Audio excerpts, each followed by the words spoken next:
몽테뉴가 꽤 방탕했는데도 결혼 생활에 대해서는 이렇게 단호하게 이야기를 합니다. 그러니까 결혼할 때 진짜 필요한 거는 매력적인 이성이 되기 위한 조건이 중요한 게 아니라 을 잘 유지하는 능력이 더 중요하다는 뜻입니다. 몽테뉴가 말하는 꼭 옆에 두어야 되는 사람, 절대 놓치면 안 되는 귀인, 이게 주제겠네요. 제가 마지막으로 소개드릴 내용은 꼰대가 되지 않는 법인데 정말 좋은 내용이라서 제가 원문을 읽어드리면서 마무리를 하도록 하겠습니다.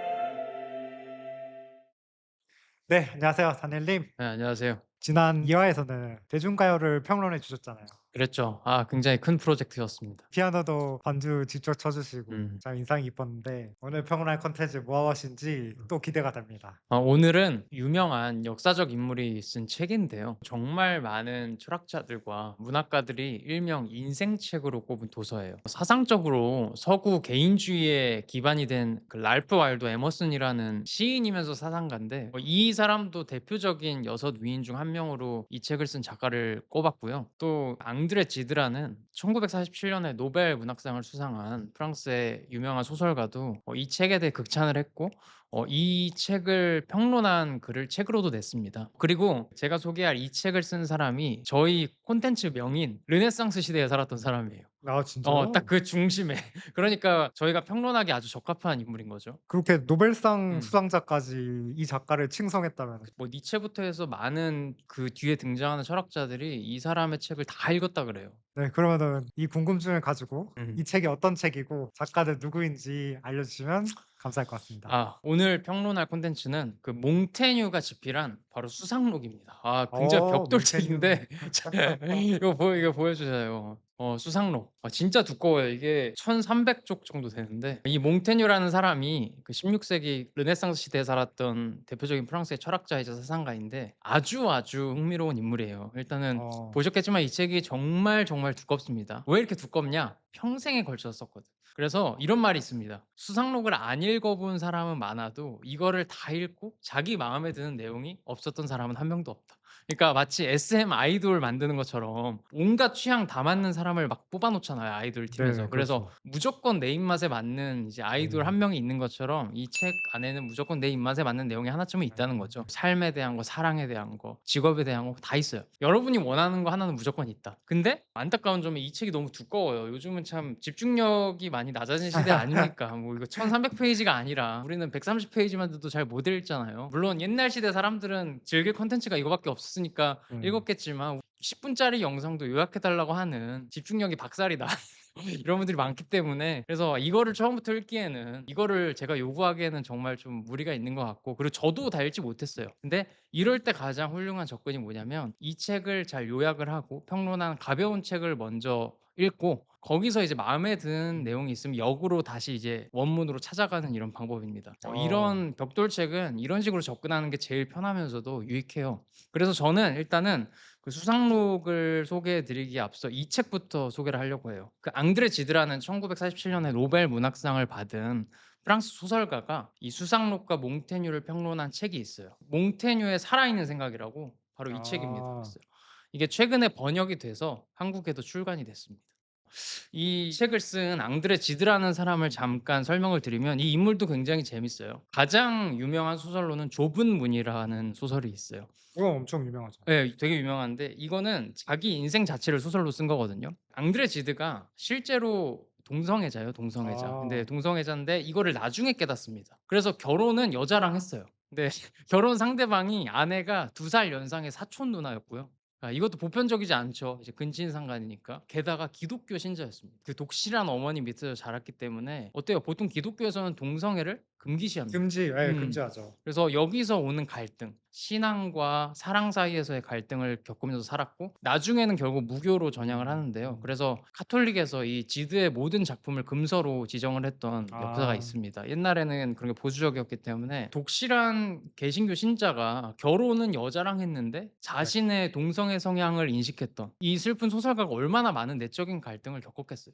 시대적 배경상 동성애 자체가 죄였던 시기였을 텐데 그래서 그렇죠. 그 좁은 문이라는 소설에서도 그 주인공 제롬이 사촌 엘리사와 사랑을 하는 사이인데, 엘리사가 어머니가 옛날에 어렸을 때 외도를 해서 사랑에 대한 두려움도 있고 또 신앙심이 깊어 가지고 금욕적인 삶을 살려고 해요. 그래서 제롬을 사랑하지만 그를 멀리하죠. 결국 알리사는 수도적인 신앙의 삶을 선택하고 제롬도 그 선택을 받아들이게 되는 이야기입니다. 그러니까 신앙과 사랑 사이에서의 갈등, 또 욕망과 도덕 사이에서의 심적 고뇌, 또 이루어질 수 없는 사랑과 그로 인한 내적 고통. 이게 지드의 삶 그 자체죠. 그래서 좀 자전적 소설에 가깝고 어쨌든 굉장히 훌륭한 소설가고요. 근데 이 앙드레 지드라는 사람이 이 몽테뉴의 열렬한 팬이에요. 그래서 그 몽테뉴. 앙드레 지드가 평론한 수상록 여기에다가 이제 제 생각을 더해서 내용을 소개해 드릴 거고요. 그다음에는 이제 노벨 문학상 수상자 앙드레 지드와 제가 뽑은 이제 수상록 안에서의 좋은 내용 몇 부분을 이제 소개를 해 드리려고 합니다. 그래서 오늘 르네상스 3화를 다 보시고 이 몽테뉴의 수상록에 흥미가 생기셨는데,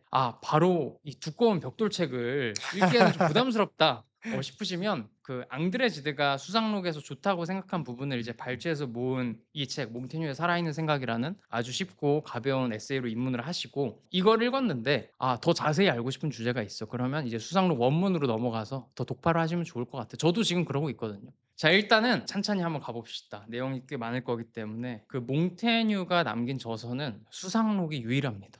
한 권이요? 네, 한 권. 근데 총 3권으로 되어 있는데 제가 이제 갖고 있는 거 같은 건 1, 2, 3권이 요거 다 있는 거예요. 그래서 1300 아. 페이지짜리고 원래는 3권으로 돼 있고, 이 책도 사실 그 몽테뉴가 책을 쓰려고 계획해서 쓴 게 아니라 그냥 살면서 우연히 들었던 생각, 아니면 뭐 책을 읽다가 떠오른 생각을 평생 기록한 걸 엮은 거예요. 제 뉴스레터 형식하고 좀 비슷하더라고요. 내가 쓰는 이제 뉴스레터 같은 걸 평생 쓰고 그걸 엮은 거니까 이렇게 두꺼운 거죠. 그 되게 쿨한 성격인 것 같은 게, 앞에 이제 몽테뉴가 이 책을 엮은 이유를 들어보면, 아니 나는 그냥 뭐 내가 잘난 척하려고 한 게 아니라 그냥 쓰다 보니까 이렇게 됐다, 약간 이런 식으로 되게 쿨하게 설명을 해요. 그리고 특히 수상록에는 인용문이 진짜 많아요. 이게 이유가 있는데, 그 몽테뉴가 이걸 알려주고 싶었대요. 자기가 아무리 열심히 생각을 하고 노력을 해도 결국 다 이미 누군가가 말했던 것이고, 맞아. 사람은 언제 어디서든 결국 비슷하다, 이런 사실을 알려주고 싶어서 인용을 일부러 굉장히 많이 했다고 합니다. 그러니까 내가 엄청 특별한 생각을 하는 건 아니다, 이걸 알려주고 싶었나 봐요. 몽테뉴의 수상록, 그리고 몽테뉴라는 인물한테 어떤 철학적 의의가 있냐면, 첫 번째는 몽테뉴는 진짜 인간을 글로 표현하려고 노력을 했습니다, 평생토록. 진짜 인간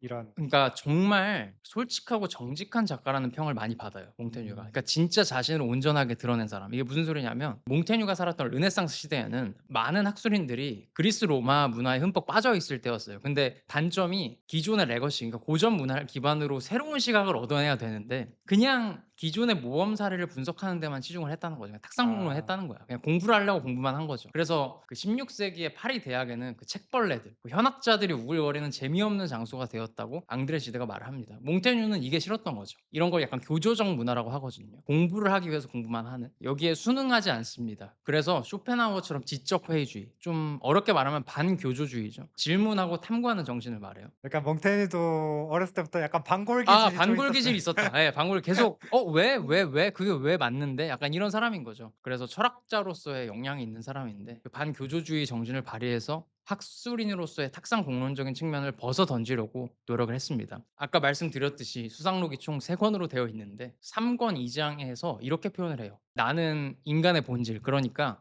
결과물이 아니라 과정 자체를 그린다. 다른 이들은 인간을 만들어내지만 나는 진짜 인간을 이야기한다." 그러다 보니까 참 재밌는 게, 수상록을 읽다 보면 내용에 일관성이 없어요. 아. 그러니까 앞장에서 말한 내용과 대치되는 내용이 바로 다음 장에 나오기도 합니다. 근데 몽테뉴는 이걸 왜 그대로 뒀냐면 이게 자연스러운 모습이라는 거죠. 그러니까 인간의 생각이라는 게 유동적이고 변화무쌍한 건데, 뭐 예를 들어 또 진리라고 여겨지는 것도 상황에 따라 적용이 안 되기도 하는 건데 어떻게 항상 일관성을 지키냐는 겁니다. 그러니까 사람이 지키기 가장 어려운 게 일관성이라고 끊임없이 말을 해요, 수상록에서. 그리고 스스로도 그런 비일관적인 부족한 사람이라는 것을 인정하기 때문에 거리낌 없이 그 생각이 계속 변화하는 거, 그리고 자신의 모순성과 비일관성을 글로 그냥 표현해 버려요. 이거를 굳이 숨기려고 하지 않습니다. 그래서 수상록 2권 1 장에 권위를 지키려고 자신의 일관됨을 억지로 유지하려는 작가와 철학자들을 이렇게 비판을 해요. 스스로 인간의 여러 행동을 살피는 훈련을 하는 사람들은 그 행동들을 모아 하나의 광채로 만들어 보려 할 때 더할 수 없는 어려움에 빠진다. 또 훌륭한 작가들은 보편적인 입장을 택하고 그 모습에 따라서 인물들의 행동을 정리하고 해석하는데, 그러다가 제대로 맞춰지지 않으면 그것들을 은폐하는 방법까지 고려한다. 이게 무슨 뜻이냐면 내가 글을 쓰다가 일관성을 지키려고 사실 내 생각이 변했는데 그걸 일부러 숨긴다는 거예요. 그러니까 그 고집을 계속 부린다는 거지. 근데 이거 너무 공감되는 게 사실 유튜브 채널을 운영할 때 고충 중 하나기도 해요. 예를 들어서 뭐 예전에 말했던 내용하고 대치되는 내용을 말할 수도 있거든요. 그러니까 상황에 따라 다르니까. 그리고 예를 들어서 생각이 변한 것도 있을 수가 있고 매년 거듭할수록. 근데 유튜브에서는 뭐 하나 일관성이 없는 이야기를 하면 그걸 가지고 막 물고 늘어진다거나 비난을 하고 이런 사람들이 워낙 많으니까 유튜브 채널에서는 뭐 더 말하려던 것도 그냥 참는 것 같아. '아 됐다. 이거 말해 가지고 괜히 흠만 되지.' 약간 이런 느낌. 그러다 보니까 그러니까 유튜브 채널에서는 좀 자기 방어적이게 될 수밖에 없는 것 같아요. 워낙 그런 걸로 공격을 하니까. 근데 그래서 좀 무슨 말인지 알 것 같아요 이게. 근데 이제 대중들 앞에서 그렇게 일관성이 흐트러지는데 자신 있게 말할 수 있는 것 자체가 진짜 용기거든요. 역시 몽테뉴가 정말 대단한 사람인 거긴 하죠. 그러니까 몽테뉴는 자신의 이런 모순성과 부족함을 평생 동안 온전하게 받아들였다는 겁니다. 그래서 3권 11 장에는 이런 내용이 나옵니다.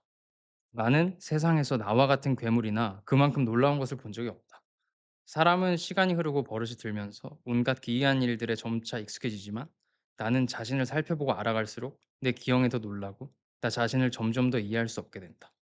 이 내용에다가 이 말도 덧붙입니다. "그럼에도 인간이 그나마 이해할 수 있는 건 나 자신밖에 없다." 그러니까 앙드레 지드가 이런 몽테뉴의 생각을 글로 읽고 너무 반가운 마음이 들었다고 해요. 앙드레 지드는 나 스스로도 기형적인 인간이라 여겼을 거 아니에요. 그러니까 그 시대에 그쵸. 기독교 맞습니다. 신자인데 사촌 누나와 결혼했는데 동성애자였으니까 그리고 심지어 딸이 있거든요. 딸이 하나 있는데 그 딸도 사생아야.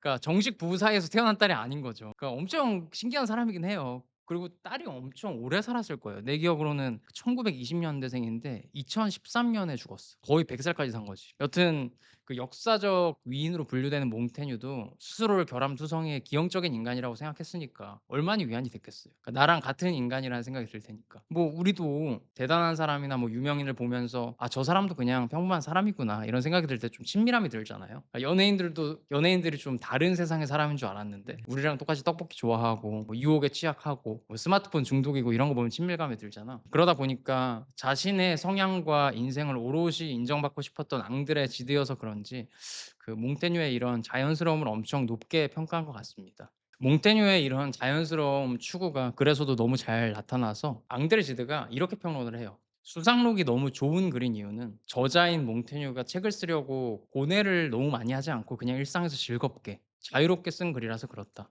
작가가 즐겁게 쓴 글만큼 훌륭한 예술 작품도 없다는 거죠. 이게 되게 재밌는 내용인데 몽테뉴의 글만큼 자의적으로 평론하거나 인용하기 좋은 글도 없다고 말을 해요. 왜냐면은 수상록 자체가 일관성이 없고 끊임없이 모순되는 말을 하기 때문에 그러니까 이 글을 멋대로 왜곡을 하면서도 저자를 배신하는 느낌이 들지 않는 작가는 몽테뉴밖에 없을 것이다. 이 부분이 되게 재밌었는데 이 그 책에 나오는 내용이에요.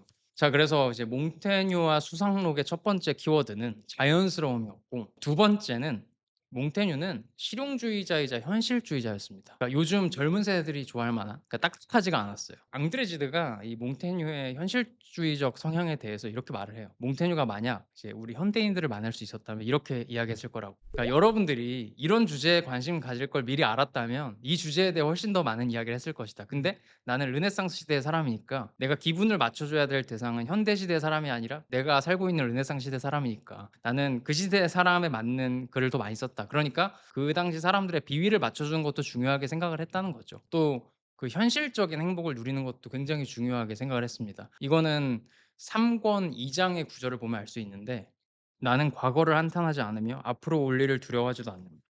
우리는 이 삶의 기쁨들을 필사적으로 붙잡아야 한다. 어차피 세월이 하나하나 앗아갈 테니. 이렇게 짧은 글만 봐도 현실에 충실하는 태도를 중요하게 생각하는 모습을 엿볼 수가 있죠. 자연스러움을 추구하는 몽테뉴로 다시 돌아가면 그렇다고 해서 몽테뉴가 맹목적으로 본능을 따르면서 사는 이런 방종한 삶을 추구한 사람은 절대 아닙니다. 그러니까 이런 거죠. 인간이 동물로서 가지고 있는 본능과 부족함들을 너그럽게 이해했지만 그렇다고 해서 우리가 그대로 살아야 된다 이렇게 주장한 건 아니라는 겁니다. 뭐 현상은 이해하되 당위를 주장한 건 아니죠. 실제로 몽테뉴가 방탕하게 살던 시절이 있었지만 개인적인 삶의 체계와 믿음, 양심을 굉장히 중요하게 생각했습니다. 특히 정직성하고 성실성을 아주 중요하게 생각을 했어요. 근데 이런 일종의 도덕이잖아요. 이 도덕을 신앙심 때문에 가진 건 아니에요. 몽테뉴가 기독교 그러니까 개신교를 진짜 싫어했다고 합니다. 진짜 배교자라는 별명이 있을 정도로 종교에 대해 엄청나게 악랄했다. 그렇지만 그 스스로 믿음과 양심에 따라 행동하려고 노력을 했는데 이거는 지극히 개인적인 도덕을 조진 거죠. 종교 집단이나 사회적으로 통용되는 원칙, 권위에 복종해서 도덕적으로 사는 삶을 지향하지 않았을 뿐입니다. 이거는 좀 니체랑 비슷하네요. 그러니까 쉽게 비유하자면 사람들이 볼까 봐 길거리에 쓰레기를 버리지 않는 것은 의미가 없다. 그런 강요된 도덕은 쓸모가 없다. 이런 말이죠. 근데 그냥 스스로 그게 옳다고 생각을 해서 스스로 부끄러워서 쓰레기를 버리지 않는 이런 개인적인 도덕만이 의미가 있다 이런 뜻입니다. 근데 이거는 저랑 생각이 똑같아요. 제가 옛날부터 항상 말해왔던 게 뭐 남들이 볼까 봐 바람을 피지 않고 또 남들이 볼까 봐 빨간불에 횡단보도를 안 건너. 저는 이런 건 건강한 도덕이 아니라고 생각을 합니다. 그러니까 외부 억압 때문에 지키는 것들이라면 저는 도덕적인 사람이라고 생각도 안 해요, 그런 사람은. 실제로 저는 제가 떳떳하면 사회적으로 통용되는 도덕에서 벗어나도 제 멋대로 하거든요.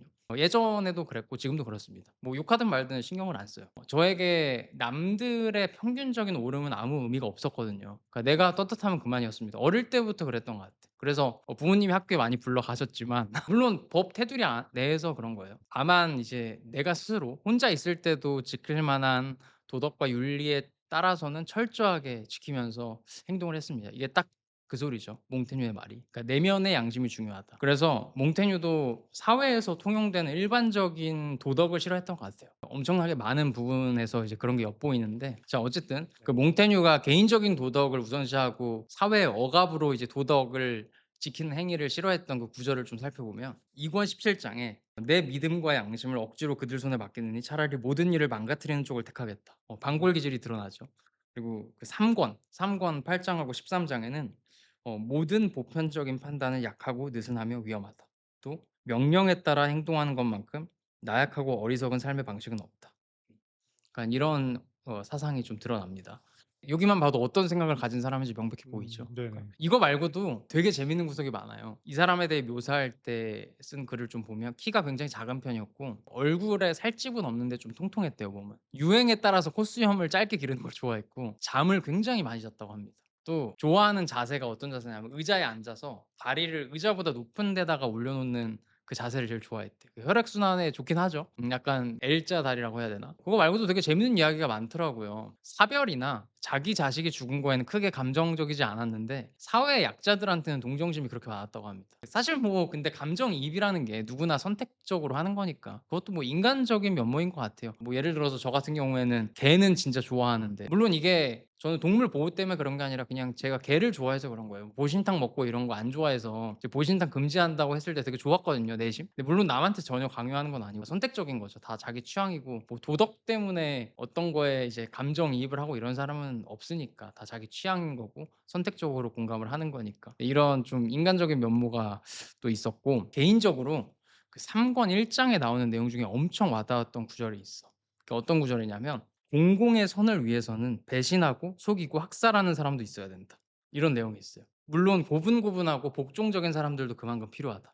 이거 되게 공감되는 내용이었어요. 그러니까 되게 현실적인 내용이죠. '선한 사람이 있으면 악한 사람도 있어야 된다.' 약간 이런 내용인 것 같습니다. 자 이제부터는 앙드레 지드가 수상록에서 발췌한 좋은 내용들 중에 제가 생각하는 가장 훌륭한 내용 그러니까 앙드레 지드가 큐레이팅한 수상록이 이 몽테뉴의 살아있는 생각이라는 책인데 이 책을 또 제가 큐레이팅한 내용을 한번 이야기를 해 보려고 합니다. 제가 쓴 뉴스레터를 보면서 좀 설명을 하면 좋을 것 같아요. 첫 번째는 그 몽테뉴가 생각하는 좋은 결혼에 대한 내용인데 정말 건전한 내용이에요. 몽테뉴가 꽤 방탕했는데도 결혼 생활에 대해서는 이렇게 단호하게 이야기를 합니다. "미모와 욕정에 이끌려 성사된 경우보다 더 빨리 실패하고 갈등에 빠진 결혼을 본 적이 없다. 결혼에는 좀 더 탄탄하고 변함없는 기초가 필요하며 조심스럽게 진행되어야 한다. 들끓는 젊음의 열정은 결혼에 아무 쓸모가 없다." 또 좋은 결혼이란 만약 그런 것이 있다면 사랑에 빠지기 위한 조건을 거부하고 오히려 우정의 조건을 제시하려고 노력해야 한다. 되게 좋은 말이다. 가정은 불변성과 신뢰감, 유익하고 확고한 역할 분담, 상호 의무로 가득한 인생의 공동체다. 그러니까 결혼할 때 진짜 필요한 거는 뭐 매력적인 이성이 되기 위한 조건이 중요한 게 아니라 우정을 잘 유지하는 능력이 더 중요하다는 뜻입니다. 음. 되게 좋은 내용이죠. 이거는 음. 저번 르네상스 2화에서 그쵸. 맞아요. 가사를 어. 평론했던 노인과 이어지네요. 예. 예. 모든 사실 철학자와 유명한 성현들은 다 그렇게 이야기를 하는 것 같아요. 이어서 가 보면 이런 결혼의 맛을 제대로 아는 여성이라면 남편의 정부 노릇만 하고 싶진 않을 것이다. 그러니까 남편의 그 성욕의 대상이 아니라 우정 속의 아내로 자리 잡은 여성이라면 그녀의 지위는 훨씬 더 안정적이고 확실한 것이다. 이거는 무슨 내용이냐면 좀 어리석은 여성분들의 경우에 남자한테 성적인 매력으로만 어필하려고 하는 경우가 있어요. 근데 그것만큼 장기적인 파트너로서 가치 없는 여자가 없죠. 성적인 매력으로만 어필하는 건 그냥 사실 몸 파는 여자예요. 매춘부죠, 매춘부. 사람이 아니라 상품으로 가는 거니까. 근데 좋은 여자면서도 좋은 친구가 되면 대체가 진짜 어려운 여성이자 인간이 되는 거죠. 그러니까 외적인 것만큼 인격적으로도 성숙해져야 됩니다. 그러니까 뭐 음. 상대방한테 유일해지는 거죠. 그쵸, 그쵸. 그게. 유일해지는 방법은 여자뿐만 아니라 개인 대 개인으로서 성숙한 사람이 돼야 되는 거고 뭐 당연한 말입니다. 결혼 생활은 감정으로 하는 게 아니니까요. 이성적인 의지가 필요하고 또 성적인 매력보다는 좋은 우정을 꾸려 나간다는 생각으로 해야 잘 유지가 된다고 생각을 해요. 뭐 모든 건전한 결혼 생활을 이제 유지하시는 분들이 다 비슷한 생각일 거예요. 또 다음에 소개해 드릴 내용은 옆에 반드시 두어야 되는 귀인에 대한 건데 몽테뉴가 말하는 그러니까 꼭 옆에 두어야 되는 사람, 절대 놓치면 안 되는 귀인. 그러니까 이게 주제겠네요. 이거는 위에서 제가 계속 설명했던 내용하고 좀 일맥상통해요. 그 몽테뉴가 생각하는 가장 훌륭한 인간, 그러니까 인격적으로 성숙한 인간은 일관성이 있는 사람이라고 말을 합니다. 그래서 이렇게 말을 하는 거죠. 나는 그러니까 몽테뉴 "나는 인간에게 있어서 일관성만큼 찾기 어려운 것이 없고 변덕만큼 찾기 쉬운 것도 없다고 생각한다. 우리가 평소에 하는 방식은 욕망의 경향에 따라서 좌우로 또는 위아래로 그때그때 바람이 우리를 실어 나르는 대로 이리저리 바뀐다." 이게 되게 재밌는 게 제가 관계에 대해서 논하는 이제 콘텐츠를 할 때 뭐 라이브에서도 그렇고 이것저것 이야기를 많이 하잖아요. 뭐 예를 들어서 진지하게 만나면 안 되는 사람 특징이라든지 뭐 이상적인 배우자 특징, 거기서도 항상 등장하는 게 일관성에 대한 거예요. 그 사람의 일관된 태도가 있는가. 단골 주제죠. 맞아요. 이게 복습을 해 보면 뭐 나한테만 잘해 주는 사람이 아니라 모두에게 잘하는 사람이 더 성숙한 사람이라고 했잖아요. 그러니까 세상을 대하는 태도 자체가 이제 그래야 된다. 또 뭐 사소한 일로 화내는 사람 조심해야 된다고 했잖아요, 저번에. 근데 이게 다 결국 일관성에 대한 거거든요. 그러니까 일관성을 유지하는 사람만큼 완벽한 인간이 없어요. 왜냐하면 대부분의 사람이 감정적이고 변덕쟁이니까. 인간인 척만 하는 거지 짐승과 다름없는 사람이 훨씬 많거든요. 그래서 몽테뉴가 이렇게 말을 합니다. 자신의 변덕스러움을 인지하고 일관성을 유지할 수 있는 사람만큼 고차원적인 사람이 없다. 또 어떤 사람의 성숙도를 판단하려면 오랫동안 그 사람의 행동의 흔적을 살펴봐야 된다. 그리고 그 몽테뉴도 저와 비슷하게 사랑 예찰론자예요. 그러니까 그 수상록에서 여기 보면은 고통스러운 생각에 사로잡힐 때 해야 될 일 이 파트에서 말을 하는데 고통스러운 생각에 사로잡히면 그걸 억제하려고 하기보다는 다른 데로 관심을 돌리는 방법이 더 쉽다는 조언을 합니다. 그러니까 뭐 일 때문에 힘이 들면 다른 집중할 것을 찾아서 뭐 몰두한다거나 그런 거죠. 근데 이제 고통을 잊기 위해 관심을 돌리는 방법 중에 가장 좋은 방법이 사랑이라고 말을 해요. 본인도 너무 힘들었을 때 결국 사랑이 모든 걸 해결해 줬다고. 뭐 우정 때문에 힘들었을 때도 그렇고 뭐 일 때문에 힘들었을 때도 그렇고 모두 사랑이 그것을 해결해 주었다라는 내용이 있습니다. 중독된 것을 끊을 때도 마찬가지래요. 인간은 무언가를 한 번에 끊어낼 능력이 없지만 다른 대체제를 찾아내는 능력이 뛰어나다. 이런 구절이 있습니다. 이런 주장도 참 와닿으면서 흥미로웠고 제가 마지막으로 소개 드릴 내용은 꼰대가 되지 않는 법인데 정말 좋은 내용이라서 제가 원문을 읽어 드리면서 마무리를 하도록 아 하겠습니다. 네. 노년기에 접어드니 나 자신을 지나치게 꾸짖고 나무라며 가르치고 훈계하게 된다. 예전에는 지나치게 쾌활하며 절제력이 없었던 내가 지금은 과도한 엄격함에 빠져서 쉽게 짜증을 내고 까다롭게 군다. 이제 나는 너무도 진부하고 무겁고 노쇠해졌다. 세월은 날마다 나에게 냉철과 절제를 알려준다. 약해지면서 나의 몸은 무질서를 피하고 두려워하며 더 강압적으로 세계의 통치권을 휘두르고 싶어 한다. 잘 때나 깨어있을 때나 한시도 쉬지 않고 교훈의 메시지가 떠오른다. 절제란 내가 하기 어려운 것을 참는 것이다. 그렇기에 요즘은 일부러 음탕한 유혹에 어느 정도 굴복하고 가끔은 경박하고 치기 어린 생각이 들어도 그대로 놓아두어 정신의 휴식을 얻는다. 그리고 천박한 사람들의 행태도 인간의 자연스러운 모습이니 절제의 지혜를 전하고자 하지 않고 내버려 둔다. 지난날 쾌락으로부터 나 자신을 지켜왔듯이 나는 이제 절제에 맞서 나를 지키고 있다. 절제가 나를 너무 뒤로 끌어당긴 나머지 어리석음에 이르게 되었기 때문이다. 지혜에도 과도함이 있는 법이니 어리석음 못지않게 지혜에도 절제가 필요하다. 이 부분도 진짜 감명 깊었어요. 그러니까 절제란 내가 하기 어려운 것을 참는 것이다. 지혜에도 과도함이 있으니 어리석음 못지않게 지혜에도 절제가 필요하다. 맞아요. 저는 뭐 PT님도 아시겠지만 제가 운동하는 거 되게 좋아하잖아요. 아침부터 막 10km씩 뛰고 맨날 복싱하러 가고. 근데 운동 별로 안 좋아하는 사람들은 저한테 "어떻게 그렇게 사냐."고 물어보잖아. 근데 나는 그게 절제해서 하는 게 아니거든요. 오히려 쾌락을 쫓다 보니까 그런 거예요. 그러니까 나는 항상 그렇게 생각을 했어. 극도의 절제는 쾌락주의랑 똑같다고. 왜냐면은 나는 참아서 하는 게 아니거든. 그러니까 나는 오히려 안 하는 게 힘드니까 하는 거란 말이죠. 그래서 저는 막 보디빌딩 하시는 분들 중에 맨날 막 체지방률 5%씩 막 유지하는 사람들 있잖아요. 좀 그 사람은 절제하는 사람이 아니라 쾌락을 쫓는 사람이라고도 생각을 해요. 결국에는 이게 핵심이지. 절제란 내가 하기 어려운 거를 참는 거라고. 그래 가지고 이 내용이 참 와닿더라고요. 그러니까 노인이 되면은 막 "요즘 젊은이들은 말이야 뭐 참지를 못해." 이런 게 노인들은 이제 그게 쉽거든요. 젊은이들은 그게 어렵지만 노인들은 그게 쉬우니까 사실은 노인으로서 절제하는 건 어찌 보면 좀 자연스럽게 나를 내버려 두고 욕망도 좀 추구하고 이런 게 오히려 노인한테는 절제하는 걸 수도 있죠. 어땠나요?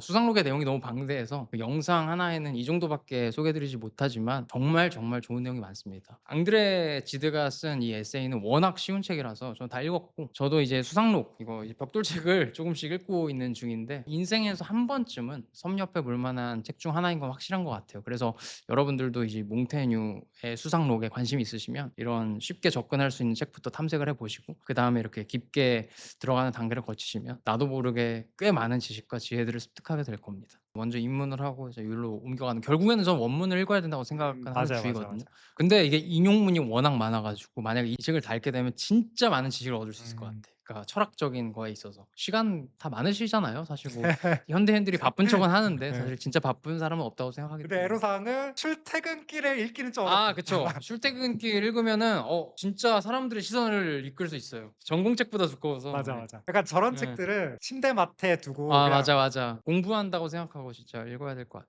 네 이상으로 3 화는 여기서 마치도록 하겠습니다. 수고 많으셨습니다. 네 고생하셨습니다.